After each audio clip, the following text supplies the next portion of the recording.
ठीक है, this is Mohit Sharma. कैसे हैं सब लोग? बेटर ओके, एक बार फिर से स्वागत है आप सबका हमारे नए लेक्चर में। गाइस आज की क्लास के अंदर हम लोग जो है वो क्या करने वाले हैं, आज के इस वीडियो में हम लोग जो है वो कवर करेंगे हमारे बिजनेस फाइनेंस के 25 क्वेश्चंस को। लास्ट वीडियो के अंदर हम लोगों ने जो है वो एक एमसीक्यू सीरीज स्टार्ट करी है जो कि हेल्पफुल है अपने यूजीसी नेट का जो पेपर होना है अपना 2024 दिसंबर में, ठीक है, दिसंबर अटेम्प्ट का, तो उसके लिए भी हेल्पफुल है और साथ में ये बेनिफिशियल रहेगी इसके लिए जो एचपीएससी एपी का पेपर होना है, जो एचपीएससी का असिस्टेंट प्रोफेसर का जो पेपर होना स्क्रीनिंग एग्जाम, उसके लिए भी ये बहुत ही हेल्पफुल है। ओके, तो इन दोनों के लिए हम लोगों ने एमसीक्यू सीरीज स्टार्ट कर दी, जिसके अंदर एक लेक्चर हम ऑलरेडी कर चुके हैं, जिसके अंदर हम लोगों ने 25 क्वेश्चन को जो है डिस्कस किया था।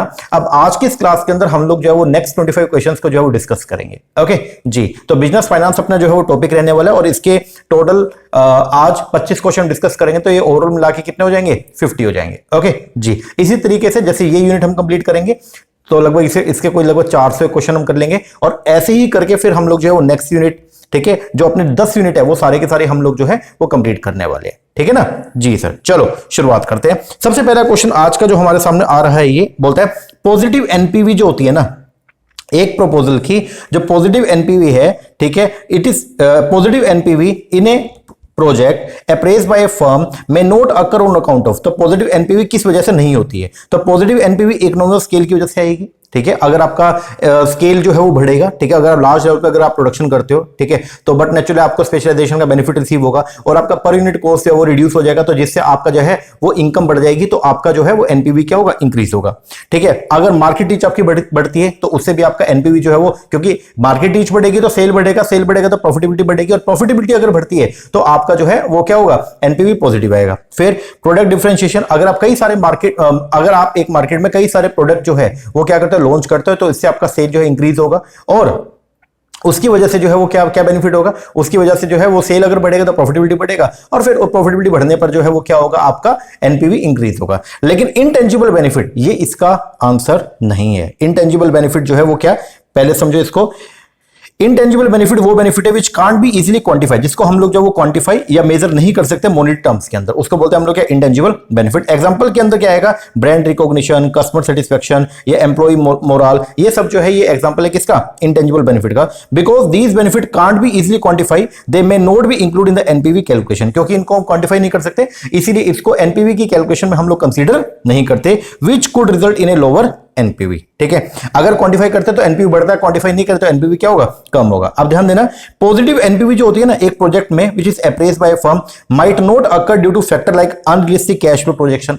अगर आपने कैश फ्लो को बहुत ज्यादा एक्सट्रीम जो है वो करके दिखा दिया, मान लो आपको ये था कि भाई नॉर्मल हर साल कैश फ्लो होंगे 1 लाख, लेकिन आपने उसको एग्जैगरेट करके 1.5 लाख रुपए दिखा दिया, तो उसकी वजह से आपका जो एनपीवी है वो पॉजिटिव, तो अब एक बार पॉजिटिव दिखा रहा है लेकिन वो क्या हो जाएगा? बाद में नेगेटिव हो जाएगा। ठीक है, या सिग्निफिकेंट अनफोर्सिन रिस्क, कोई रिस्क था और आपने कंसीडर नहीं किया, इसकी वजह से भी आपका एनपीवी नेगेटिव हो सकता है। या पुअर मार्केट एनालिसिस, या इनकरेक्ट डिस्काउंट रेट आपने जो है वो छोटा ले लिया, या इनटेंजिबल बेनिफिट्स जो हैं जिनको डिफिकल्ट था क्वांटिफाई करना, अगर ये सब फैक्टर होते हैं तो इससे आपके एनपीवी के ऊपर जो है वो क्या पड़ता है? नेगेटिव इंपैक्ट पड़ता है। ठीक है, essentially if the required benefit are not fully realised और if significant negative factor are not adequately accounted for in the initial analysis. तो इसका मतलब जो है वो क्या हो गया? अगर हम क्वेश्चन पढ़ते हैं, क्वेश्चन क्या बोलता है?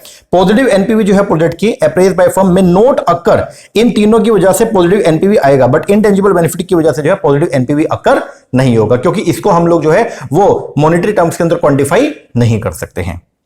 चलो जी, नेक्स्ट क्वेश्चन बोलता है in case of the project are divisible. अगर प्रोजेक्ट जो है वो कैसे डिविजिबल है, अगर आपके पास एक से ज्यादा प्रोजेक्ट है, ठीक है, और प्रोजेक्ट आपस में क्या डिविजिबल इन नेचर है अंडर द कैपिटल राशनिंग, तो एप्रोप्रिएट प्रोजेक्ट अप्रेजल मेथड जो है वो क्या रहेगा? तो बढ़िया मेथड जो है वो रहेगा आपका क्या? Pi index. कौन सा? Profitability index. पीआई इंडेक्स को हम कैसे निकालते हैं? इसको निकालने के लिए हम लोग क्या कैसे करते हैं? इसका एक फॉर्मूला है जो हम कैसे करते हैं? Present value of cash inflow upon present value of cash outflow. तो अगर मान लो आपके पास में 1 2 3 3 प्रोजेक्ट है, ठीक है, और जो कि कैसे डिविजिबल है, ठीक है ना, अगर प्रोजेक्ट जो है वो क्या डिविजिबल है तो और कैपिटल राशनिंग करनी है, मतलब सारे प्रोजेक्ट को आप नहीं ले सकते, तो बेस्ट क्या है? बेस्ट ये है कि हम पीआई इंडेक्स लगाएंगे, एनपीवी के बेस पर नहीं, हम बल्कि पीआई इंडेक्स लगाएंगे, ठीक है ना, और पीआई इंडेक्स के बेस पर हम देखेंगे कि जिसका पीआई जो है वो क्या आ रहा है? ज्यादा आ रहा है, तो ऐसे प्रपोजल को हम लोग जो क्या करेंगे? एक्सेप्ट। क्योंकि अगर किसी प्रोजेक्ट का एनपीवी ज्यादा है तो क्या पता उसमें कैश आउटले भी बहुत ज्यादा आ रहा हो सकता नहीं हो सकता? मान लो जो प्रोजेक्ट 1 है इसमें आपका जो एनपीवी है वो आ रहा है 2 लाख। लेकिन इसमें जो इनिशियल इन्वेस्टमेंट जो आपको चाहिए वो चाहिए मान लो 20 लाख रुपए की, और जो प्रोजेक्ट 2 है यहां पे जो आपका एनपीवी है वो आ रहा है 1 लाख, लेकिन इनिशियल इन्वेस्टमेंट यहां पे जो है वो चाहिए मान लो कितने की, 5 लाख की। अब यहां अगर मैं रिटर्न की अगर बात करता हूं तो यहां रिटर्न कितना आ रहा है, यहां रिटर्न है मेरा 10%, लेकिन यहां अगर मैं रिटर्न की बात करूं तो यहां मेरा रिटर्न कितना है 20%। एनपीवी के हिसाब से तो फर्स्ट प्रोजेक्ट बेस्ट है, लेकिन अगर मैं पीआई के हिसाब से देखूं तो प्रोजेक्ट नंबर सेकंड जो है वो क्या बेस्ट है। तो अगर प्रोजेक्ट जो है वो डिविजिबल है अंडर द कैपिटल राशनिंग, मतलब हमारे पास इतना पैसा नहीं है कि हम सभी पॉजिटिव प्रोजेक्ट्स को एक्सेप्ट कर पाए और कैपिटल राशनिंग है, पैसे की कमी है, तो उस केस में सबसे बढ़िया प्रोजेक्ट अप्रेजल का जो मेथड है वो रहेगा अपना कौन सा, पीआई, प्रॉफिटेबिलिटी इंडेक्स मेथड। ये ध्यान रखना, ठीक है ना। तो मैंने यहां पे लिखा भी है the pi is calculated by dividing the NPV of the project income by the project cost. ये एक हेल्पफुल गाइड है for comparing the project based on their expected return. Next question, permanent working capital जो है greatly finance होती है किससे? देखिए जो आपको अपने बिजनेस के अंदर जो है दो तरह की वर्किंग कैपिटल की नीड होती है, एक होती है परमानेंट, एक है टेम्परेरी। जो परमानेंट वर्किंग कैपिटल है उसको हम लोग जो है जनरली फाइनेंस करते हैं कहां से, लॉन्ग टर्म सोर्सेज से, और जो टेम्परेरी वर्किंग कैपिटल है उसको फाइनेंस करते हैं कहां से, शॉर्ट टर्म से। तो परमानेंट वर्किंग कैपिटल जो है इसकी इस नीड को हम पूरा करेंगे कहां से, लॉन्ग टर्म कैपिटल फंड से। आगे ये the appropriate ratio for indicate liquidity crisis, वो कौन सा है? जो एप्रोप्रिएट रेशियो जिसमें लिक्विडिटी क्राइसिस को हम इंडिकेट करते हैं वो कौन सा है? लिक्विडिटी, अगर मान लो लिक्विडिटी की क्राइसिस है, लिक्विडिटी क्रंच है, तो उसके लिए हम लोग जो है सबसे बेस्ट रेशियो जो लेके चलते हैं, ध्यान देना, वो है आपका acid test ratio. Current ratio और एसिड टेस्ट रेशियो ये दोनों को हम लोग जो है वो सोल्वेंसी के लिए चेक करते हैं, ठीक है ना। ये दोनों अपने, इसको हम लोग जो है वो अपनी लिक्विडिटी चेक करने के लिए देखते हैं, ठीक है, दोनों रेशियो को। लेकिन सब इन दोनों में सबसे बेस्ट जो है वो है आपका एसिड टेस्ट रेशियो, जिसको हम क्विक रेशियो या लिक्विड रेशियो बोलते हैं। इसमें बेसिकली ये इंडिकेट किया जाता है कि क्या एक फर्म जो है अपनी करंट लायबिलिटी का एक महीने में या इमीडिएटली पेमेंट करने में एबल है या नहीं है, ठीक है। तो क्विक रेशियो का फॉर्मूला होता है लिक्विड एसेट अपॉन में करंट लायबिलिटी, ये बात थोड़ा सा याद रखना। तो सबसे बढ़िया रेशियो कौन सा है? जो लिक्विडिटी क्राइसिस को, मतलब एक फर्म का लिक्विडिटी क्राइसिस अगर अपने हमने चेक करना है तो उसके लिए सबसे बेस्ट रेशियो है आपका एसिड टेस्ट रेशियो। आगे, who propose a model to apply economic order quantity concept of inventory management to determine the optimum cash holding? किसने ये मॉडल जो है वो बताया था, ठीक है, तो वो था आपका बोमल मॉडल। जो विलियम जे बोमल, इन्होंने जो है वो जैसे ईओक्यू मॉडल है, ठीक है, जिसको हम क्या करते हैं ईओक्यू मॉडल के अंदर जो इकोनॉमिक ऑर्डर क्वांटिटी निकालते हैं तो क्या करते हैं 2AO अपॉन में C, ऐसा करते हैं। तो इसी के बेस पर जो है बोमल ने जो है वो कैश मैनेजमेंट का एक मॉडल जो है बताया था, जिसको बोलते हैं हम लोग क्या, बोमल मॉडल, ठीक है। इसके अंदर हम लोग जो है अगर आपको एनुअल कैश अगर आपको ये पता है कि एनुअल कैश रिक्वायरमेंट कितनी है, साथ में आपको ट्रांजैक्शन कॉस्ट पता है, और साथ में आपको ये भी पता है कि रेट ऑफ रिटर्न अर्न जो है इन्वेस्टमेंट के ऊपर कितना कमाएंगे, तो फिर आप इस मॉडल को जो है वो यूज कर सकते हैं। इसका फॉर्मूला जो है बोमल मॉडल का वो है C जो है वो है cash required each time to restore the balance to minimum cash is equal to under 2F। F का मतलब टोटल एनुअल रिक्वायरमेंट, T का मतलब जो है ट्रांजैक्शन कॉस्ट। अगर आप कैश को कन्वर्ट करते हो सिक्योरिटी में, सिक्योरिटी को कन्वर्ट करते हो कैश में, तो जो ट्रांजैक्शन कॉस्ट है वो, और R का मतलब है रेट ऑफ इंटरेस्ट जो आप मार्केटेबल सिक्योरिटी पे कमाते हो। आगे बढ़े, मैच द आइटम, यहां पे आपको लिस्ट दे रखी है और आपको जो है वो क्या करना है, मैचिंग करना है। सबसे पहले जो है वो क्या, डिविडेंड कैपिटलाइजेशन मॉडल। तो डिविडेंड कैपिटलाइजेशन मॉडल जो है ये कौन सा है, ये है जी आपका गॉर्डन मॉडल। गॉर्डन मॉडल को क्या बोलते हैं, dividend capitalization model. Dividend policy का इंपैक्ट पड़ता है स्टॉक वैल्यूएशन पे, ये बोलता है आपका वोल्टर मॉडल। वोल्टर मॉडल बोलता है कि अगर एक कंपनी डिविडेंड डिक्लेयर करेगी तो उसका कंपनी के वैल्यू के ऊपर इंपैक्ट पड़ता है। Stock market place more weight on the dividend than on retain earning, ये जो है ये है आपका traditional model. And dividend pay out is irrelevant to the value of the firm, ये है आपका मोदिग्लानी एंड मिलर मॉडल। तो आंसर जो बनेगा वो ए। आगे क्वेश्चन नंबर 32 बोलता है एक थ्योरी ऑफ कैपिटल स्ट्रक्चर जिसके अंदर weighted average cost of capital and the total value of the firm remain constant होती है as the financial leverage is change. तो ये कौन सा है, ये होता है जी आपका, बताओ, मतलब KO और वैल्यू ऑफ द फर्म जो है वो क्या कांस्टेंट होती है, तो ये है आपका NOI। तो ये है आपका नेट ऑपरेटिंग इनकम अप्रोच। तो ए का तो हो गया NOI। दूसरा, value of the geared company will always be greater than the ungeared company with similar businesses but only to the amount of debt associated with saving of the geared company. ये है आपका कौन सा, मोदिग्लानी and Miller. तो ए का तो हो गया 3, बी का हो गया 4, ए का 3, बी का 4। तो ये आपका जो है फर्स्ट। इसके अलावा बोलता है कैपिटल स्ट्रक्चर जो मिनिमाइज करता है firm cost of capital thereby maximize the value of the firm, ये कौन सा है, ठीक है, तो ये है आपका सेकंड, ये सेकंड। और लास्ट जो है शेयर प्राइस है वो इंडिपेंडेंट होता है डिग्री ऑफ फाइनेंशियल लीवरेज, ये है जी आपका कौन सा, ये है आपका कैपम मॉडल। तो ध्यान रखना 32 का जो आंसर बनेगा वो है ए। इसके बाद आगे नेक्स्ट क्वेश्चन है, बोलता है विच one of the following expression represent करता है करेक्ट मैचिंग। इनमें से कौन सी एक्सप्रेशन करेक्ट मैचिंग बता रहा है। सबसे पहला बोलता है decrease in the proportional claim on earning and asset of the share of common stock due to the issuance of the additional share. अगर एक कंपनी एडिशनल शेयर इशू करती है तो उससे जो एग्जिस्टिंग शेयर होल्डर है ना, तो उनका जो प्रोपोर्शनेट क्लेम है अर्निंग पे भी और साथ में एसेट पे भी वो कम हो जाता है। बिल्कुल सही बात है, कम होता है। इसको बोलते हैं हम लोग क्या, डाइल्यूशन। क्या बोलते हैं, डाइल्यूशन। तो ये करेक्टली क्या कर रहे हैं, मैच कर रहे हैं। आगे भी देख लेते हैं। बोलते हैं anticipate annual dividend divided by the total book value. अगर आप एनुअल डिविडेंड को डिवाइड करते हैं बुक वैल्यू से तो उसको डिविडेंड यील्ड बोलते हैं। नहीं, डिविडेंड यील्ड के लिए हम लोग जो है उसको डिवाइड करेंगे किससे, मार्केट वैल्यू से। तो ये गलत है। आगे बोलते हैं when A share holder receive laser number of share in exchange for a given number of old share, इसको स्टॉक स्प्लिट बोलते हैं। नहीं, स्प्लिट के अंदर जो है हम लोग क्या करते हैं, एक बड़ी डिनोमिनेशन की शेयर को छोटी छोटी डिनोमिनेशन के शेयरों में हम क्या डिवाइड करते हैं। ठीक है, तो ये भी गलत हो गया। And cost associated with the issuing security such as underwriting, legal, listing, printing fees, इसको ट्रांजैक्शन कॉस्ट बोलते हैं। नहीं, ये भी आपकी जो है ट्रांजैक्शन कॉस्ट नहीं है। तो आंसर जो बनेगा वो क्या बनेगा, ए, जो करेक्टली मैच कर रहा है। आगे when the internal rate of return जो है प्रोजेक्ट का वो ज्यादा है किससे, हर्डल रेट से, तो नेट प्रेजेंट वैल्यू जो है वो क्या होगी। तो अगर आपका आईआरआर जो है वो ज्यादा है किससे, हर्डल रेट से, तो जो एनपीवी जो निकल के आएगा वो क्या होगा, पॉजिटिव होगा। सिंपल सा क्वेश्चन है। आगे ये दो स्टेटमेंट देखिए। सबसे पहले स्टेटमेंट के अंदर जो है वो बोलता है क्या, एक मिनट रुकना, बोलता है the presence of the fixed operating cost in the operating cost structure of a firm regardless of the volume denote the presence of financial leverage। तो इसको जो है वो क्या बोलते हैं, फाइनेंशियल लीवरेज। मतलब अगर आपकी ऑर्गेनाइजेशन के कोस्ट स्ट्रक्चर में फिक्स ऑपरेटिंग कॉस्ट जो है वो क्या है, फिक्स ऑपरेटिंग कॉस्ट जो है अगर इंक्लूड है तो इसकी वजह से जो है फाइनेंशियल लीवरेज आएगा। नहीं सर, इसकी वजह से होती है ऑपरेटिंग लीवरेज। अगर फिक्स ऑपरेटिंग कॉस्ट है ना तो उसकी वजह से जो लीवरेज होती है वो होगी, मतलब हम बोलेंगे कि अब यहां पे ऑपरेटिंग लीवरेज प्रेजेंट है। तो ये तो क्या हो गया, गलत हो गया, क्योंकि फाइनेंशियल लीवरेज आती है किसकी वजह से, इंटरेस्ट की वजह से जनरली। ये ध्यान रखना, ठीक है। दूसरा सुपर लीवरेज, जिसको कंबाइंड लीवरेज बोलते हैं। तो बोलता है super leverage is the result of the multiplicative combination of the degree of operating leverage and the financial leverage. बिल्कुल सही बात है, क्योंकि कंबाइंड लीवरेज का फॉर्मूला जो है वो क्या होता है, ऑपरेटिंग लीवरेज इनटू में फाइनेंशियल लीवरेज। तो ये एकदम क्या करेक्ट है। तो आंसर जो बनेगा वो क्या, स्टेटमेंट 1 तो आपकी फॉल्स है, बट आपका स्टेटमेंट बी जो है वो ट्रू है। आगे which of the following expression has incorrect matching. इनमें से कौन सी एक्सप्रेशन जो है उसकी इनकरेक्ट मैचिंग है। सबसे पहला बोलता है ए मेथड ऑफ फाइनेंसिंग जहां पे each asset would be offset with A financing instrument of the same approximate maturity, उसको हेजिंग बोलते हैं। बिल्कुल सही बात है। हेजिंग में हम क्या करते हैं, परमानेंट वर्किंग कैपिटल को लेते हैं कहां से, लॉन्ग टर्म से, और जो टेम्परेरी वर्किंग कैपिटल है इसको लेते हैं कहां से, शॉर्ट टर्म से। ये बात एकदम क्या करेक्ट है। फिर बोलता है मेथड ऑफ फाइनेंसिंग जहां पे लॉन्ग टर्म फंड्स को यूज किया जाता है फाइनेंस करने के लिए करंट एसेट को, उसको अग्रेसिव बोलते हैं। नहीं, ये अग्रेसिव नहीं है, बल्कि ये अप्रोच जो है ये कौन सी होती है, अपना ये अग्रेसिव नहीं है, ये बल्कि अपनी जो जिसमें हम सिक्योर होकर चलते हैं। क्योंकि अग्रेसिव के अंदर हम लोग जो वो क्या करते हैं, हम लोग अपनी करंट एसेट को, ठीक है, मतलब वर्किंग कैपिटल को जो फाइनेंस करते हैं ओनली कहां से, शॉर्ट टर्म से। तो ये आपका गलत है। तो आंसर जो आएगा वो क्या बनेगा, बी।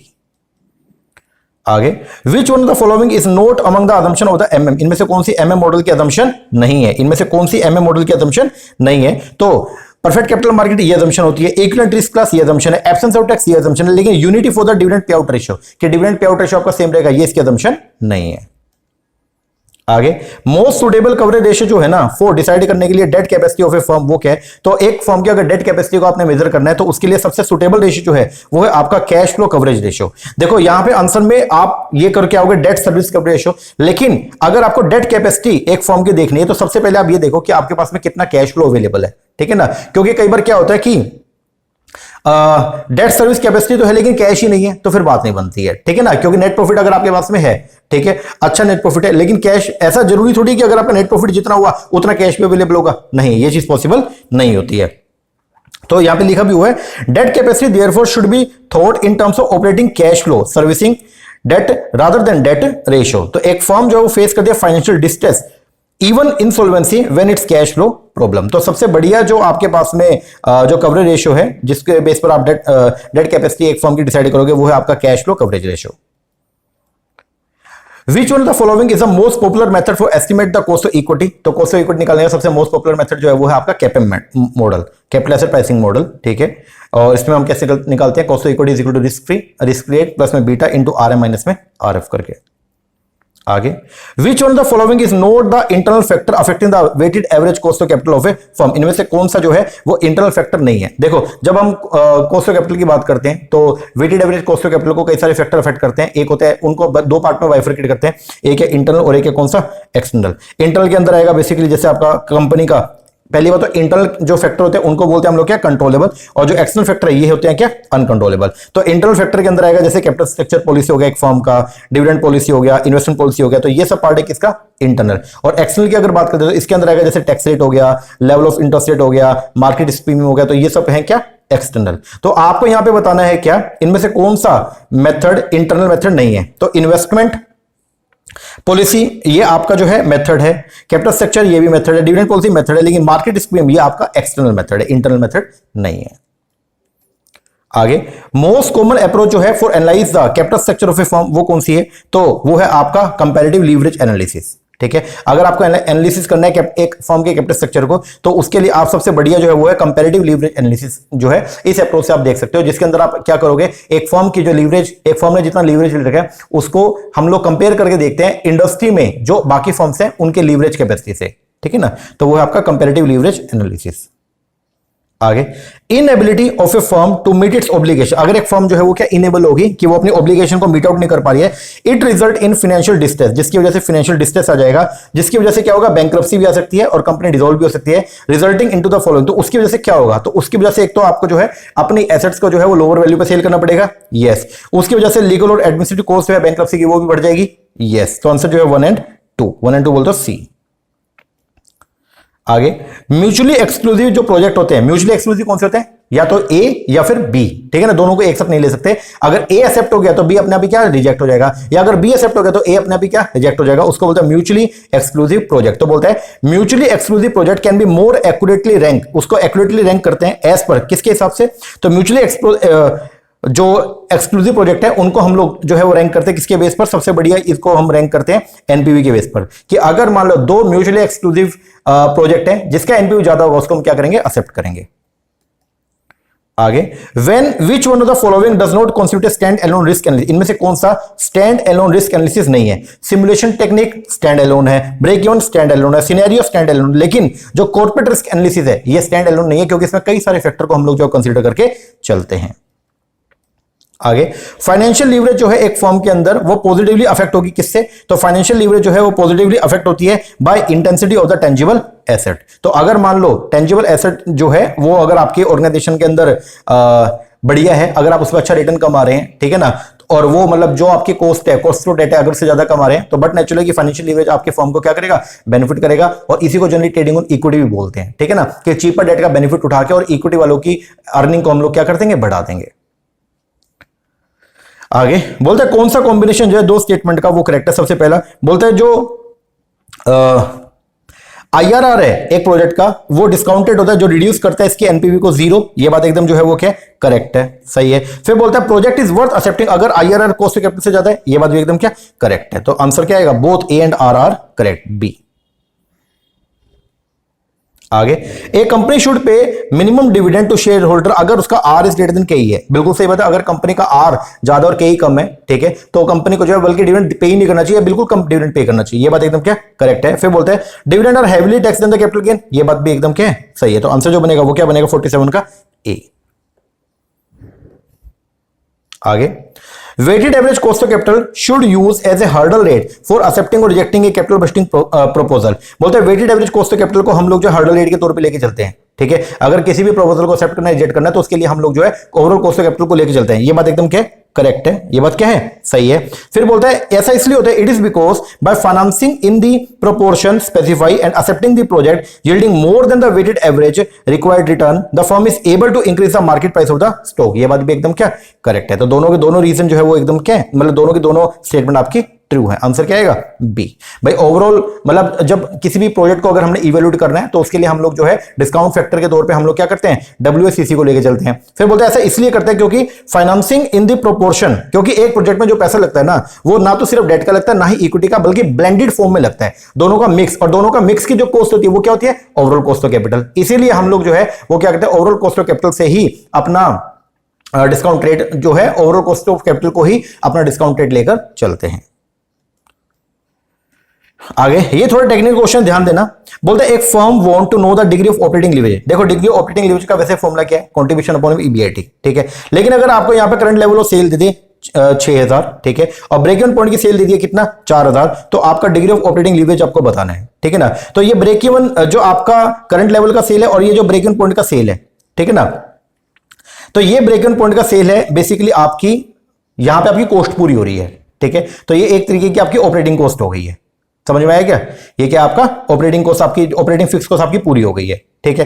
तो यहां पे हम कैसे करेंगे, ये है आपका एक तरीके का कंट्रीब्यूशन टोटल, ठीक है, और हम कंट्रीब्यूशन पर में ईबीआईटी करते हैं। अब 6000 में से 4000 तो हमारा क्या हो गया, 6000 में से 4000 तो हमारी क्या है, ब्रेक इवन है। तो इसका मतलब 2000 के ऊपर हमने क्या कमाया, प्रॉफिट कमाया। तो 2000 हमारा जो है वो क्या हो गई है, वो हो गया हमारा क्या, ईबीआईटी एक तरीके का। तो अगर इसको हम देखते निकालते हैं तो आंसर आएगा 3। थोड़ा इस तरीके से क्वेश्चन आ सकते हैं, तो ध्यान देना अगर ऐसा क्वेश्चन आ गया तो इस तरीके से सोल्व करना है इसको।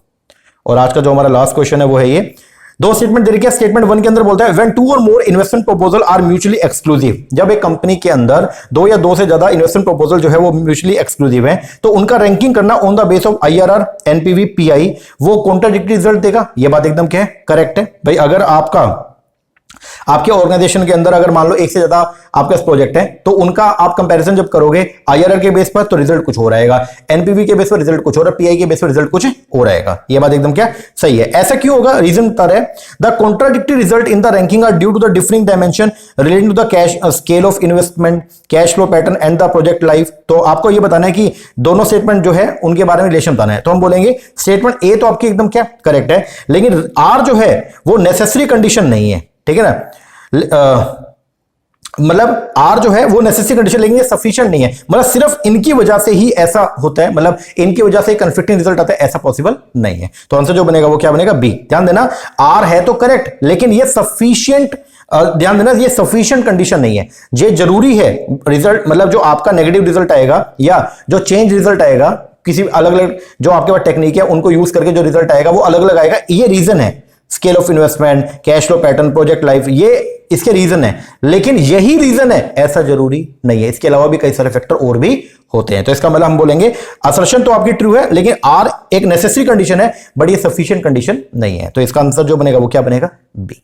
ओके जी सर। लो जी, ये हमारे आज हम लोगों ने जो है वो क्या करें, नेक्स्ट 25 क्वेश्चन को जो डिस्कस किया, तो ओवरऑल मिला के हमारे 50 क्वेश्चन हो गए हैं। ओके, इसको बढ़िया तरीके से आप लोग जो है वो कंप्लीट कर लेना। ओके, तो नेक्स्ट वीडियो के अंदर हम लोग इसके नेक्स्ट 25 क्वेश्चन को जो है डिस्कस करेंगे, ठीक है। और साथ में अदर जो हमारा सब्जेक्ट है उनको भी हम साथ में लेके चलेंगे। ओके जी सर। क्वेश्चन कैसे लगे कमेंट करके जरूर बताना, अच्छे लगे अच्छा कमेंट कीजिएगा, कोई कमी लगे वो भी बताना। और बाकी असिस्टेंट प्रोफेसर के लिए और नेट के लिए हमारा बैच जो चल रहा है, अगर आप उसको लेना चाहते हैं, नीचे हमारा नंबर है, इस पर कॉल करके या व्हाट्सएप करके इंक्वायरी भी कर सकते हैं। और इस जो हमने 50 क्वेश्चन कवर करें, इसका पीडीएफ आपको हमारी मोबाइल एप्लीकेशन है मोहित शर्मा क्लासेस के नेम से, वहां पे अवेलेबल हो जाएगा, ठीक है। तो अगर आपको वो देखना तो वहां पे जाके आप उसको देख सकते हैं, सॉल्यूशन और विदाउट सॉल्यूशन दोनों तरीके से मैंने डाली हुई है। ओके जी सर, चलो एक बार ये करो, बाकी मिलते हैं नेक्स्ट वीडियो में। तब तक के लिए थैंक यू वेरी मच।